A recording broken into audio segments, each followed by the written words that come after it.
आका करीम का अंदाज़े तकल्लुम इंतहाई सादा, आम फहम, सलीस, निखरा हुआ, शुस्ता और जो अहम चीज होती 3 मरतबा दोहरा के बयान करने का अंदाज।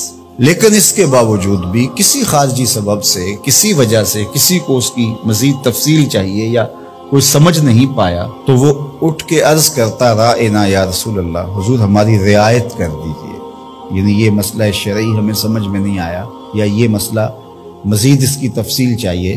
तो आका करीम अलैहिस्सलाम दोबारा इरशाद फरमा देते, से 12 इरशाद कर दे। मक्के में या बंदा पक्का मोमिन था या पक्का काफिर था, मुनाफिकत मक्के में नहीं थी। जब हुजूर अलैहिस्सलाम मदीने में तशरीफ लाए तो मुनाफिकत का भी आगाज हो गया, तो वो भी हुजूर की मजलिसों में बैठते और जब सहाबा पूछते राएना या रसूल अल्लाह, हुजूर हमारी रियायत कीजिए, तो वो भी अपनी जुबान को थोड़ा सा बल दे करके राएना को राई ना पढ़ते, लय्यनम बिअल्सिनतिहिम, अपनी जुबान को थोड़ा सा मरोड़ के।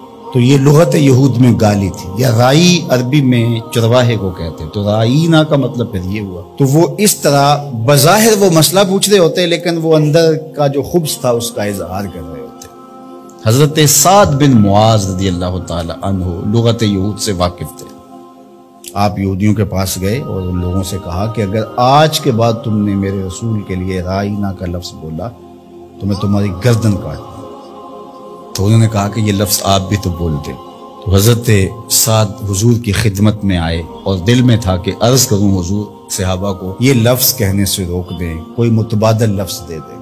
कबल इससे कि ये आके अर्ज करते जिब्रील पहले पहुंच गए थे कि या अय्युहल्लज़ीना आमनू ला तक़ूलू राइना, ऐ ईमान वालों मेरे नबी के लिए राइना का लफ्ज नहीं बोलो। तुम्हारी नीयत ठीक, तुम्हारा लहजा अच्छा, तुम्हारी रवां रवां से अकीदत फूट रही है, तुम्हारी आंखें हया से झुकी होती हैं जब राइना कह रहे हो, तुम्हारे दिल कशकोल बने होते हैं जब राइना कह रहे होते हैं, अकीदतों के सांचे में ढले होते हो तुम ये लफ्ज बोलते हो।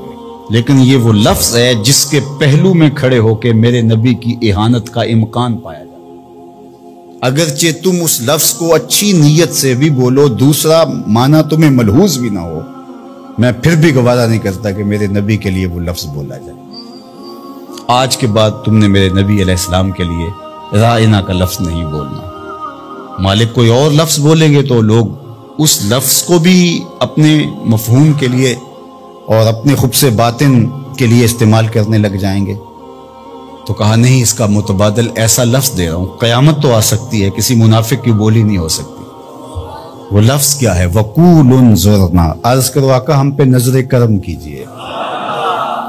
वकूलुन ज़ुरना, हुजूर बस एक नजर कर छोड़ो, सारे मसले हल हो जाए। और अबू हुरैरा ने किया, कहा कि इन्नी अस्माउ मिनका हदीसन कसीरा, बड़ी हदीसें सुनता हूँ हुजूर, याद नहीं रहती, कोई नजर करम कीजिए। फरमाया उबसुत रिदा का या अबा, अच्छा फिर चादर बिछाओ। तो उन्होंने चादर बिछाई तो हुजूर ने ऐसे फजा से कुछ लिया और ऐसे डाल दिया, कहा इसको समेटो और सीने से जोड़ लो, कहा उसके बाद मैं नहीं कभी भूला। ये है वो उन्जुरना का हकीकी मफहूम।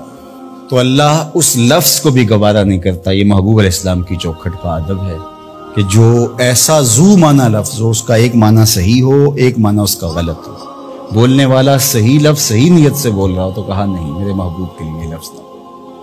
अल्लाह अकबर। तो ये हुजूर का अदब है जो हुजूर के हुकूक में से है। अदब को मलहूज रखने वालों ने तो कमाल ही कर दी।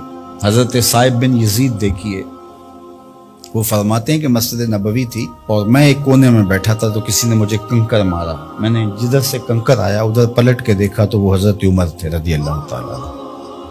तो मैं उठ के उनके पास चला गया। तो फरमाने लगे वो जो 2 लोग बातें कर रहे हैं उनको जरा बुला के लाओ।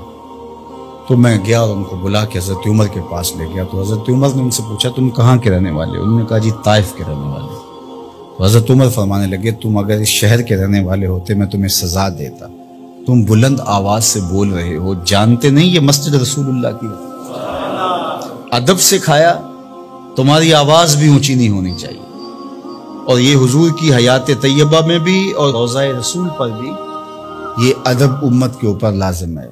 मुझे बड़ा दुख होता है जब वहां जाके लोग बदतमीजियां करते हैं। ले सांस भी आहिस्ता के दरबार नबी, ये हुजूर की चौखट है। इमाम मालिक ने 40 साल तक حضور کے روضہ انور کے قریب بیٹھ کے درس حدیث دیا ہے، اور 40 سال میں ایک بار بھی ایسا نہیں ہوا کتاب کے ورق کے پلٹنے کی آواز بھی پیدا ہونے دی۔ یہ حضور کا ادب ہے کہ اپنی آوازوں کو بھی پست رکھا جائے، اپنے لہجوں کو بھی کنٹرول کیا جائے، اور وہ انداز اختیار نہ کیا جائے جو عامیانہ پن سے جڑا ہوا ہو۔ عامیانہ پن سے مخاطبت نہ کی جائے رسول کریم صلی اللہ علیہ وسلم سے۔